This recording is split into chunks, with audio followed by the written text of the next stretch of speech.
আজকে আবারও একটা রান্না নিয়ে চলে এসেছি বন্ধুরা। দেখতে পাচ্ছেন পোস্ত, আলু ছাড়া পোস্ত কীভাবে বানায়। প্রথমে কড়াইতে তেল গরম করে নিয়েছি খুব ভালোভাবে। এইভাবে কড়াই থেকে যখন ধোঁয়া উঠবে তখনই আমি কড়ার মধ্যে আগে থেকে বেটে রেখেছি পোস্ত, গোলমরিচ একসঙ্গে পেস্ট করে রেখেছি, সেই পেস্টটা কড়াইয়ের মধ্যে দিয়ে দিলাম। দেখতে পাচ্ছেন খুব ভালোভাবে পেস্টটা আমি মিক্সি থেকে নিয়ে নিচ্ছি, নিয়ে কড়াইতে দিচ্ছি। দেখুন, অনেকে তো সুগারের কারণে আলু খেতে পারে, তাই কীভাবে বাঙালির প্রিয় শুধু পোস্তটা বানানো হয় দেখুন আপনারা। তো পোস্তের মধ্যে আমি একটু নুন দিয়ে দিলাম। নুনটা দিয়ে ভালোভাবে আমি ওটা নাড়াচাড়া করে নেবো, যাতে নুনটা খুব ভালোভাবে মিশে যায় পোস্তটার মধ্যে। আর পোস্তটা খুব ভালোভাবে নাড়বেন, ঘন ঘন নাড়বেন, যাতে না পোস্তটা কড়াইতে ধরে যায়।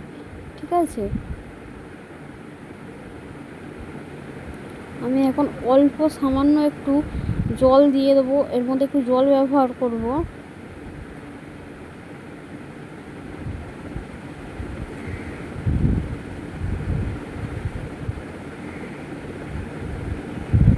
একটু লঙ্কা গুঁড়ো দিয়ে দিলাম, যেহেতু আমরা ঝাল কম খাই তাই একটু লঙ্কা গুঁড়ো কমই দিলাম। আপনারা যদি ঝাল বেশি খান তো একটু ঝাল বেশি ব্যবহার করতে পারবেন, আর এখানে ঝালটা একটু কম দেওয়াই উচিত, কারণ যেহেতু এখানে মরিচ আছে তো সেই জন্য এখানে একটু ঝালটা কম দিয়ে এলে কোনো অসুবিধা নেই।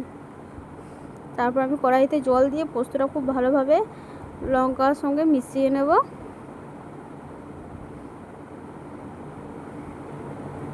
পোস্তটা খুব ভালোভাবে নাড়তে হবে, যত ভালোভাবে নাড়বেন ততই পোস্তর টেস্ট বাড়বে। ঠিক আছে,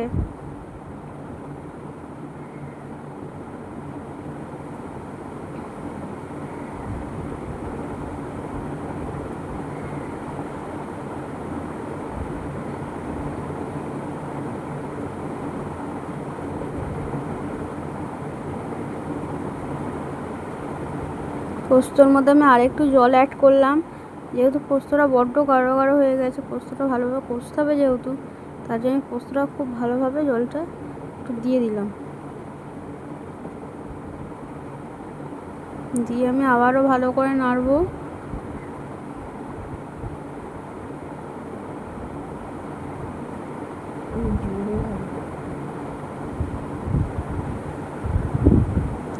পোস্তটা বন্ধুরা দেখতে পাচ্ছেন খুব ভালোভাবেই ফুটে গিয়েছে, একটা অন্যরকম কালার চলে এসেছে। যখন আপনারা এটা বাড়িতে ট্রাই করবেন তখন দেখতে পাবেন একটা খুব সুন্দর গন্ধ বাড়বে, স্মেল বার হবে এর মধ্যে থেকে। আপনারা দেখুন পোস্তটা নাড়তে নাড়তে ঠিক এরকম আসবে, আস্তে আস্তে এটা ডেলা পাকাবে। দেখুন,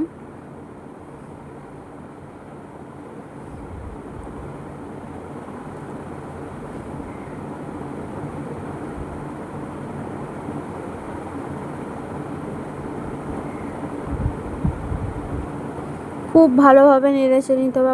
আপনাদের আমি আগেই বলেছি, যত ভালোভাবে নাড়বেন পোস্তটা ততই পোস্তর টেস্টটা বাড়বে। ঠিক আছে,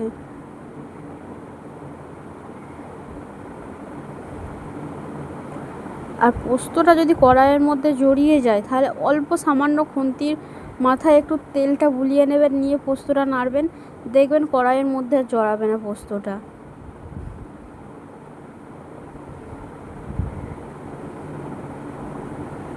পোস্তটা খুব ভালোভাবে নেড়ে নিতে হবে। পোস্তর কালারটাও দেখুন চেঞ্জ হয়ে এসছে, এইভাবে চেঞ্জ হবে কালারটা।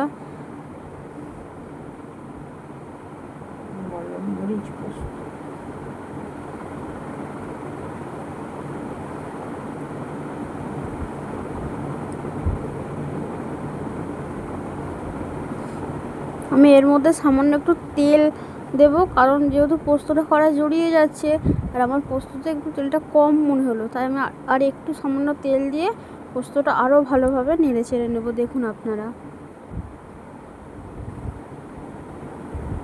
দেখুন তেলটা দেওয়ার পর আর কড়াই জড়োচ্ছে না, আপনারা দেখুন নিজেরাই।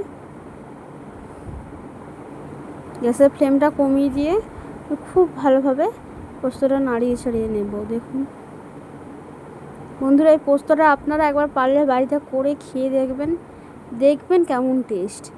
আশা করি খুবই ভালো লাগবে।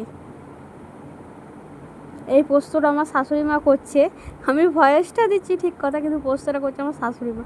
আমার শাশুড়ি মায়ের হাতে পোস্তটা খুবই সুন্দর। ঠিক আছে, এখানে এই